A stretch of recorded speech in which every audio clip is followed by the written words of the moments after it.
Hey there YouTubers, unboxing video time. So this should be a used motherboard that I picked up off of eBay. Another 12th gen motherboard. And we'll do quite a few videos just like the other motherboards. If all goes well, we obviously have this unboxing video. You will get various videos as far as macro view of the features of it. Get this box out of the way. So we'll do an installation video. We will potentially do a BIOS overview if this one actually works, and a BIOS update, and maybe some gaming videos. So, this is GIGABYTE AORUS. This is one of their better lines. B660M, Micro ATX, Pro AX, so it's got Wi-Fi, DDR4, and this is LGA 1700. So, it is meant for 12th gen Intel, and this will support 11th or Windows 11. Take a look at the back of the box. Twin VRM, 12 V-core phases, yada yada yada. So I would expect this will handle all of my good CPUs, right? So this thing will tell you if you go on the website it's good for all 12th gen. You're not really going to buy it if you're going to, have a Celeron or Pentium. Probably not going to waste your time with this guy if you had an i3. Now, i5 12400, 12500 good for this one, 12700F, and I would even say the old 12900. So really what you want for this motherboard is a lock processor. Now, we'll work with something like this. Yes, it will. You'll lose some performance capability, but otherwise, this is a solid motherboard. I would probably compare this, I'd say, to the ASUS TUF B660M that I had on the channel previously. I'm about to sneeze, folks. So, could do a little better job of getting that in the packaging. Hopefully it didn't get damaged. They really did a good job of boxing it up, but not actually putting the motherboard in here. That wasn't the best. So, good to see there's no I/O shield, right? That kind of stuff drives me nuts. Good old antenna. I don't know if this one's magnetic. Let me check real fast.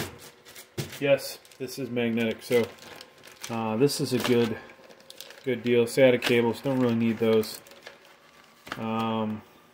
No driver disc for some reason, but that's okay. We'll get the drivers off the internet.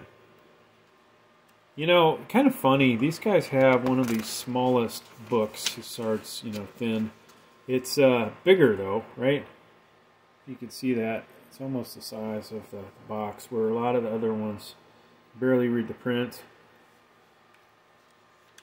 And I probably should keep this out, folks, so that we can actually talk about specifics of some things that we're going to see. So what else is in here? We've got some standoffs. Sorry. Standoff here. M.2 screws, M.2. And somebody has removed the tape off of the heatsink for the M.2. Alright, let me put this down. And I think I'm going to do something different here. This is going to be how I cheat, folks. We're going to look at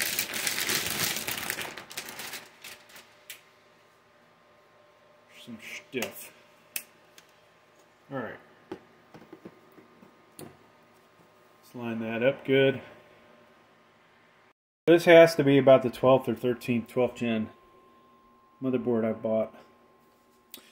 Like I said, there'll be a macro view. We'll put a link down below so you can see up close and personal. Now with this camera, as I get closer, though you guys can see it, I want to be able to get really close and then it gets blurry, right? So where does that matter? Places like this. You guys may actually be able to read that. But I'm going to leave it like this. We'll point out what I see. And then you can check out the macro view if you really want to get a better view of everything. So,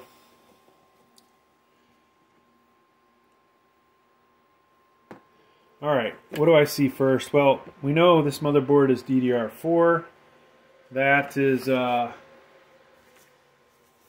not such a bad thing, right? You know, DDR5 is nice, but is it really worth the money? I would have to say no, it's not. At least for now. When it gets to 7,000, 8,000 megahertz, then you know, we might disagree on that one. I think those will be when that happens, folks. We're gonna be like, wow, RAM really makes a difference. But until then, you know, you might as well buy DDR4. All right, so what do we have, folks? Obviously 4 RAM slots, probably good up to at least 4,800 megahertz, I would say. Now I'm trying to get to the spot in the guide where we can nail this stuff for you all, okay? So, expansion slots. You know, even the guide is not very good at this, folks. It just says, oh my god, are you kidding me? Let's look at this. Let's cheat, okay? So we've got 2 PCIe by 16s, right? You would think they would call these out 3.0 by 4, so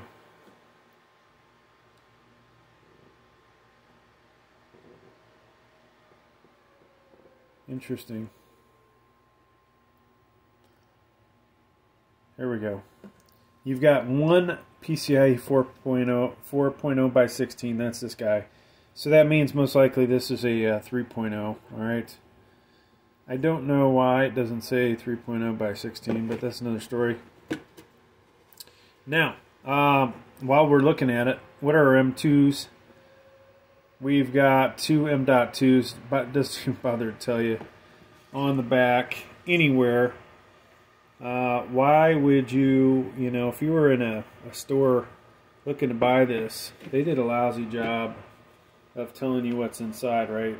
Like you would have to pull out your phone and go, hey, what is actually in this thing? And we're going to have to look at the guide, folks. So, we know this guy is Gen 4, okay? We have an additional one here, and I can't get from the guide whether that is... okay, these are both Gen 4, so that is good. Glad we pulled out the guide. Now we can focus, okay? So we've got DDR4, PCIe 4.0, 3.0, Gen 4, and another Gen 4, okay? Alright, let's look at the other features on here. Here's your Cmos battery, CR2032. Alright, if you screw something up in your BIOS, you may be able to pop that out of there and reset it. That assumes that it doesn't automatically reboot on its own. HD audio, this is going to come from your case, COM. Here is your first case fan header. Alright. And we will try to keep track of these. I see one other one, 2, 3, and then the other ones appear to be for the CPU. So not a whole lot of fan headers, but if I see another one, folks, I'll make sure I let you know. So it looks like 3 case fan headers. Alright, so we have ARGB here, RGB, 2 USB 2.0s, alright. So this is good if you have a case that has at least USB 2.0s on it. If you, for whatever reason, the Wi-Fi stops working on this and you decide to put a Wi-Fi card in here, PCIe Wi-Fi card, you'll want that second USB header. So we already talked about that. Now, this has a clear CMOS button. So sometimes these guys put a button in here for you to update your BIOS, but that one would appear that it is basically a good old reset button. Front panel connectors, and I'm going to just bring this up close to you guys so you know. I won't be able to actually read this, but even though I have my glasses on, it's still, I think you can read it right there. So you've got HDD, your power switch, you've got reset, actually along the bottom row here from left to right, HDD, power switch, or excuse me, HDD, reset switch, and then power LED on the top row, the first two, and then the power switch, okay? Over here, these four are for a little speaker, all right? 4 horizontal mounted SATAs. And, you know, unless you get a Z690, folks, I don't believe you're going to see any more than 4 of these. So if you have a lot of hard drives or 2.5-inch solid states, then you're going to want to get a Z690.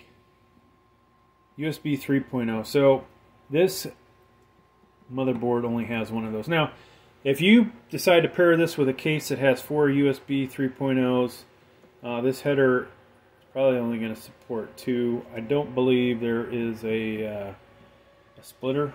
You may be able to run it off of something else, but for the most part, that, you know, this is not the best motherboard for you if you have your heart set on a case like that. Here's one of the fan headers we called out. Type C, USB Type C header. So if your case has a Type C on it, which I think only one of mine does. I don't really buy a whole lot of cases anymore, folks. I used to buy a lot for the channel, and they just don't bring me the business. So I've got tons of cases. Sometimes I sell them off, sometimes I give them away, but you know, they're kind of a pain to deal with since it's such a bulky item. So 24-pin PSU connector here, okay? Or your basically this is the header for power supply to power up your motherboard, okay? Now in here, addressable RGB, the one I'm touching there, and RGB. So the bottom one is your CPU fan header and an optional one. Actually, you know, the way they have this is backwards for most of them. It would appear the way they've done this, this is the CPU and that is the optional, if you read the print here, but maybe I'll look at the book, folks. Maybe the book will tell me something different. You know, so if you're going to put 2 sticks of RAM in this, in case you don't know, there's a little note here, A2 and B2, okay? These are the 2 you want to use. And just remember, you know, if you're new to this, that one side of this is shorter than the other as far as the, there's a divider in here, and your RAM can only fit in here one way, okay? So make sure that you avoid screwing up your RAM.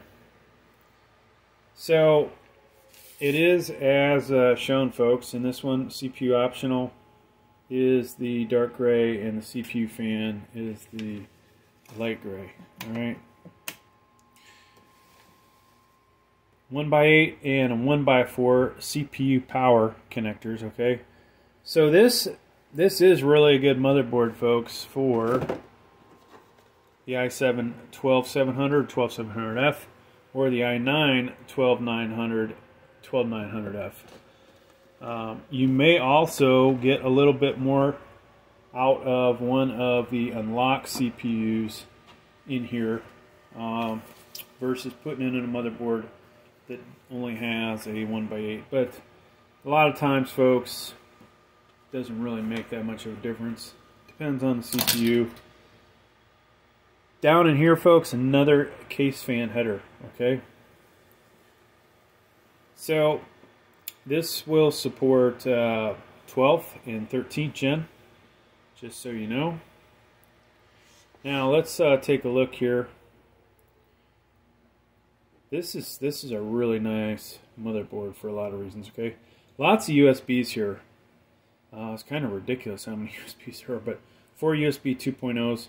Here is your Wi-Fi. You've got DisplayPort, HDMI, and they actually even label these. This is one reason I love built-in I/O shields, okay? Here is a BIOS USB, okay? Type-C Charlie connector. 4 USB 3.2 Ethernet. This is a 2.5 gig. You even have on here fiber optic out, mic, and line out. Now, this is limited a little bit in some of the other connectors. You don't see subwoofer or rear line out, but the mere fact that they at least put this on here is pretty sweet. There is no, surprisingly, no headphone jack, but you will find that well, if your case has a headphone jack on it, hopefully you're alright. So, alright, that's going to do it, folks. Thanks for checking out the video. Please like, please subscribe. Thank you.